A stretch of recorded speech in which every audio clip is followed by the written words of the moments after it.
Hey mga midnight snacker, ang midnight snack natin for tonight ay Mr. na candy na may iba't ibang flavors. Mr. na candy! Meron tayo ditong Mr. Yema, Mr. Buko, at Mr. Queso. Ewan ko, nung nakita ko to sa may grocery, na-curious talaga ako kung anong lasa nitong candy na to. Pero try natin siyang partneran ng nag-uumapaw na kape. Sarap ang init. So, try muna natin yung Mr. Yema.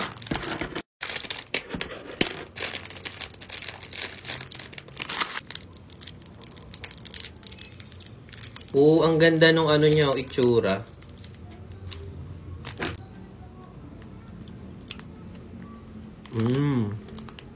Para siyang lasang Lush. Kung alam niyo yung candy na Lush, parang ganun yung lasa niya.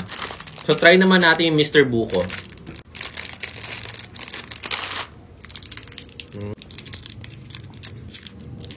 Yung gaganda ng itsura niya.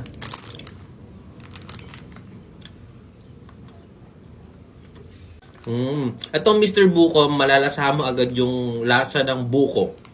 So, try na natin yung Mr. Queso.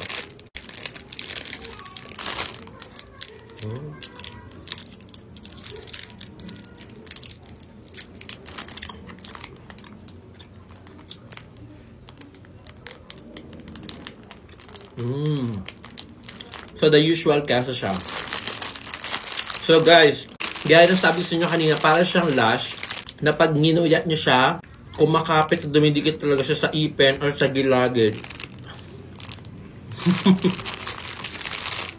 Kaya kailangan talaga ng kape. Inom tayo ng kape. Okay, guys.